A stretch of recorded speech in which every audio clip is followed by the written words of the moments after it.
Welcome to a new edition of the Neon Jazz interview series with Vancouver jazz bassist William Chernoff. We spoke with him on September 9, 2020 during the COVID-19 world of uncertainty about his latest 2020 CD, Aim to Stay. He is one of the most exciting young musicians to emerge from Vancouver's storied jazz scene in years.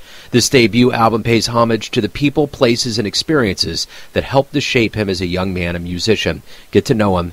Dig this interview. I'm well. How are you? Hey, I'm good. Hey, thanks for taking a minute for Neon Jazz. My pleasure. I've enjoyed listening to your program and will continue doing so. Oh, cool. Thank you, man. I appreciate that. Anytime. I really enjoyed the new album. I'm glad the Orange Grove pointed me in your direction. So what I want to do, just to kind of start out, I guess, before we actually get in to the actual album, this is a very unique time on planet Earth. We're in the middle of a pandemic. What is it like to release new music to humans while we go through this pandemic we're living through? This album would not have happened without the pandemic because I was caught up in the performance, travel, lifestyle, splitting my time between jazz and folk, not getting the time to drill down on my own project. So when the pandemic began, I funneled that time into releasing my first solo album for the first time ever. And I don't think it ever would have happened unless things worked out this way.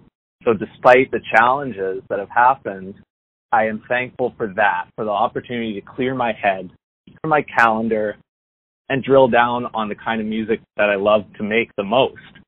So I guess the name of the album is pretty apropos for what you just explained, Aim to Stay. Talk to me a little bit about, with that in mind, having a little bit of a time to kind of take a step back. I think that's the other alternative story to all of this, is that there's been, probably for musicians, a bittersweet pill with this because there's a pause.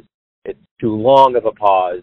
But how did that infuse your creative process for this project? Well, this project has had a couple of pauses that are a lot longer than this pandemic pause, too. The album Aim to Stay is really a once-in-a-lifetime story because it took 5 years to make with a big hiatus in the middle of it. I wrote all 8 of the instrumental tunes on the album when I was a teenager. I recorded them just when I was coming of age, dropping out of university and trying to find my way in the world. And then I sat on it, and I didn't have the opportunity to release it until now when I'm a young adult. So I'll never be able to recreate that timeline. And I'm hoping that when I look back on it later, the pandemic will feel like only a small part of that because there's a lot going on pandemic-wise where I'm living on the west coast of Canada. It's a bit of a roller coaster. Some successful times, some less so. But this album project and its 10-year, in some ways, journey to completion is going to be memorable for a long time because I'll never have another project timeline like that. It's interesting. There was a movie, I think Richard Linklater did it, and he followed the cast. There was one called Boyhood, but there was another one that he did, and it took 20 years, 18 to 20 years to film it. He did it in bits and pieces, so it's interesting. Sometimes people think you hop into a studio as a jazz musician, and 5 hours later, with all these highly skilled people, you come out with this product. You're saying it takes a while, and it just happened to coincide with the world slowing down. Yeah, one of my favorite jazz musicians is Bill Frisell, and even though I don't have a guitar in this band, I have learned a lot from his composition style, and I had the opportunity to play for him in a master class and meet him through my former university. Was really grateful for that. Saw him perform with another one of my biggest influences in jazz, the Canadian multi-instrumentalist Brad Turner. They did a concert together, and I wrote a couple of the tunes on this album after hearing them perform together, Bill Frisell and Brad Turner. But also through listening to Bill Frisell as a jazz kid, because he crossed over into folk, etc., so did I. So when folk music entered my life, I discovered Lucinda Williams, and she became one of my favorite artists. And one of the things that I loved about knowing Lucinda Williams' career was that she didn't become famous until she was in her 40s and 50s. And even then, she still took 5 or 6 years between her major label albums. So I was impressed by the resonance that her body of work could still have despite how long she took in between projects. and how late her career started in the grand scheme of things. Yeah, I love Brad Turner. I mean, I every time I see new work come out, I leap towards it. Bill Frisell, I just noticed yesterday, Valentine got 5 stars in Downbeat, which is just a really, really good album. Have you heard that one yet? No, thanks for the tip. I'm going to have to go check that out right now. Oh, man. And then I got one more Bill story for you. I got married last year, and I've been with my wife for about 4 years, and she never ever saw as much jazz live as she has since we've met. So, you know, we would go to all kinds of different shows, from the San Francisco Jazz Collective to local Kansas City Cats, and there's a real big mix of jazz, but when you go to a Bill Frisell show, you're not quite equipped verbally to explain to somebody what you're going to witness, because you're probably not sure, and it's hard to pin down his sound, you know. But on March 4th, before this all went down, at our local art gallery here in Kansas City, the Nelson, he came through with the trio featuring Petra Hayden singing. And it was a wonderful show. And towards the end, Petra stood up and started singing We Shall Overcome, as if there was some preternatural notion floating through the brains of everybody in that place. And everybody started standing up and singing it and, you know, going back and forth. And no one even, Corona wasn't even something that was like serious at that point. But now that I look back, that was the last live show in the old world that we'll never get back to, that I actually got to see. And it was Bill, and it was a wonderful, wonderful experience. In fact, my wife was just blown away. She came out and said, hands down, that was the best show I've ever seen that's been jazz-wise. So when I think about Bill, he will always be galvanized in my brain for the last show in that old world that we've moved past already. That is a beautiful anecdote. Thank you so much for sharing that, because that's so in the spirit of what I got from him too. And when I saw him, it was back in 2014, but I feel like it was the end of my teenagehood or youth, or it was my coming of age after I saw him, just because of the timeline of what was going on in my life. You know, things change so fast when you're 19 years old. And that concert was so resonant to me for that reason.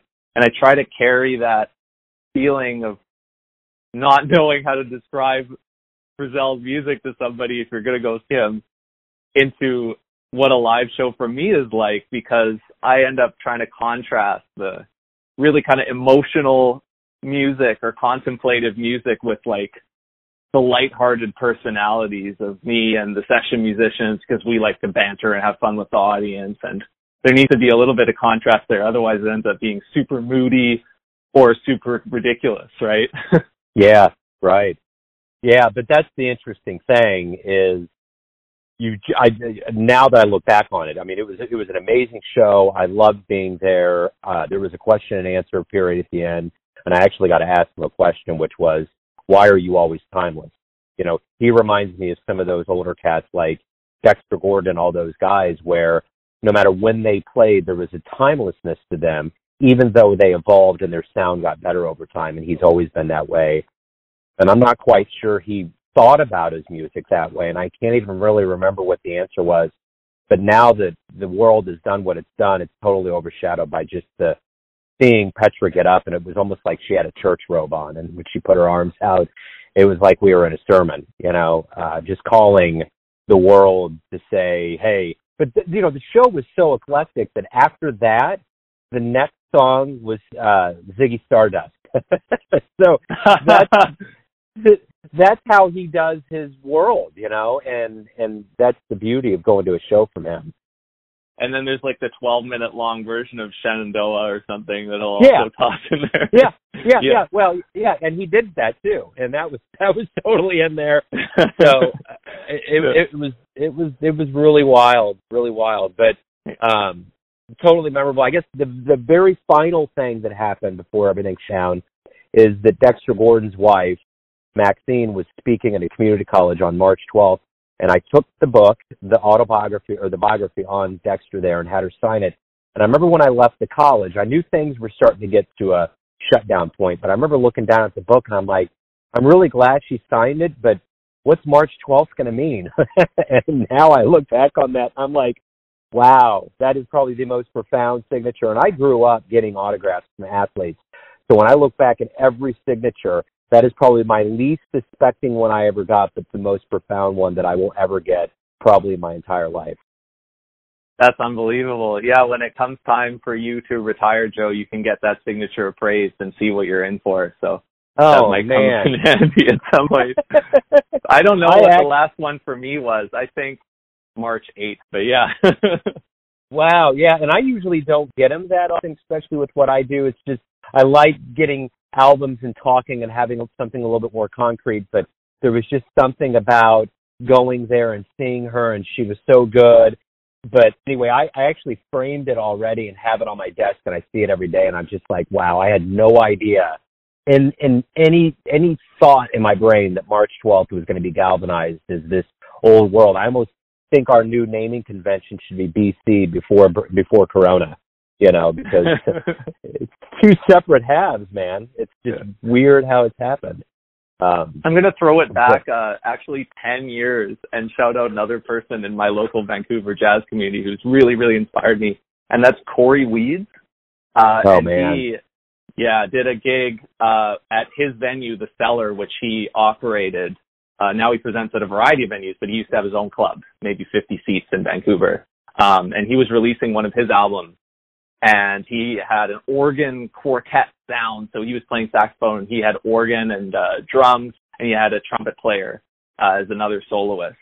And this, I think, was the first jazz gig I ever really saw, because I just started playing jazz in high school, and a bunch of my high school friends and our teacher went out to go see this CD release event at The Cellar. And the second tune he played, I don't remember what the first one was. The second tune he played was this original tune, maybe by him or maybe by his dad, which was called Corner Kisses. And it was just like this blues at a burning tempo with like the kind of hard boppy harmonized trumpet and sax melody. And then it was just like bars and bars of vicious organ soloing. And then there was like a ripping trumpet solo. And it was like the highest energy live gig I've ever heard, even though it was in like this little 50-seat club. And I think that really captured my attention. And then, of course, like how hard Corey Weeds works for Vancouver Jazz has been unreal every single year. So he's continued to inspire me ever since then. But that one moment with that one number, Corner Kisses, 10 years ago, really inspired me, because then when I got a CD and I listened to it, it was Joey DiFrancesco playing on the CD. And he's just an unbelievable organ player and musician. And his solo on it was nuts too. I was so inspired, and then it was like, yeah, I just got to practice so that I can play with people like this. Yeah, man, I tell you what, Corey, anytime he does anything, it's gold. I don't know how he does it. Like every album, and even everything off Stellar Live. When Stellar Live comes in the mail and I have a package, I'm like, there we go, because I just know it's going to be smoking. He had an album that came out during the pandemic, pretty early on, called Day by Day, and it just had album cover, but it just cascades with the word day by day by day by day. And the middle of it's like highlighted just to say, one of the phrases day by day, but it's just the words are going by it. And I remember when this pandemic happened, that was the way it was. You're just like, every day went by and you were just like, all right, what's up? What's going on? And it was just kind of this long scrolling passage of time that was slow, especially at the beginning. So, but that was a great album too. That's so true. I've got that album on my shelf right here, but I didn't think about that day to day, that reading of the title. It's an interesting kind of reading of it that you have in the context of this time. Yeah, it's very cool. And I actually interviewed him about it. He was just kind of like, it was just coincidental. It just so happens to work for what's going on, but there was nothing premeditated about it. So that's the other cool thing. So talk to me a little bit about your beginnings, how music kind of started for you and ramped up. It wasn't much long before that experience I described where I heard Corey, because I started to play music and jazz in general when I arrived at my high school, and there were so many talented people there hanging out in the band room every day after school that I did it to fit in. I did it to participate, a little bit of peer pressure maybe. I started writing some tunes right away because composing was interesting to me, as was written words. I like to write words as well as compositions, although I'm not much of a lyricist yet. That's kind of a funny coincidence. But I started writing tunes right away for my friends so that we would have some original tunes to perform at the little gigs that we did in our community, through our band teachers, through the city of New Westminster, where I'm from. The first tune I ever wrote is called Naki Elkino, and it's the last track on this album, Aim to Stay. kind of as a bonus track feeling where it's only a couple minutes and then we kind of fade it out. But that was the first tune I ever wrote when I was 15 years old. And then in my teens, I wrote maybe 100 or 200 tunes, and a bunch of them made it onto very tiny little bandstands for community gigs. I went to music university for 1 year, and I found that it wasn't really for me, so I dropped out. And then to start working, I branched out into folk music as well. I worked with some folk bands. I worked in the nonprofit space, but I kept writing. And it's taken until now to consolidate all that jazz time that I spent with my friends here in my local music scene into an actual project. So tell me, what do you like the best about being a musician? You get to know people so deeply on one hand, more than you do when you do other lines of work, for sure. It feels like that's got to be the most addictive part of it. But then it's also, I just love the business. Like, I like that part of the game. It doesn't ever intimidate me. And if people need contributions to their projects, I love to kind of learn how to do it all by running myself through it and having a system where I can be independent and release stuff independently and then work with other artists, because in the music business, you make assets, but they're a lot more fun than other kinds of assets like financial or real estate. You know, these are assets with meaning and blood, sweat, and tears that you can laugh about with your friends years and years later in a way that you can't with other businesses. You know, we are going to get back to live jazz at some point, and when that happens, what kind of realizations or revelations do you hope that people get, both musician and audience, when we do return at full force?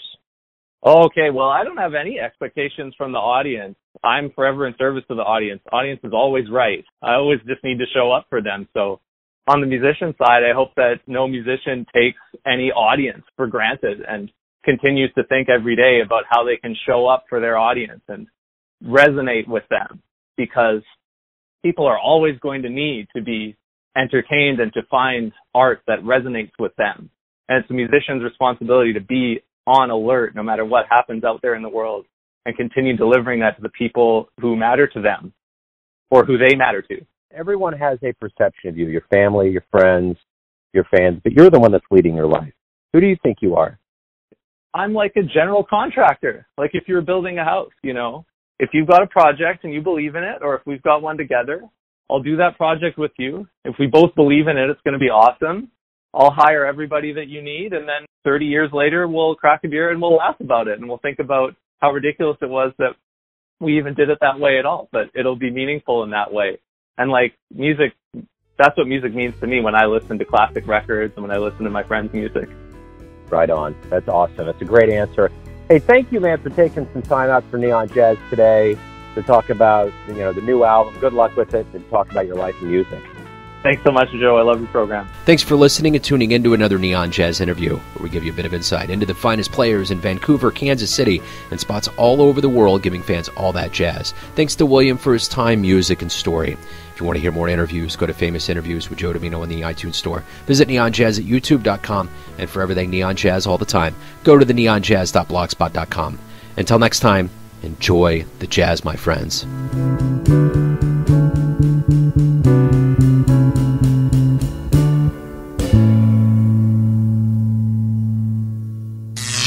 Neon Jazz.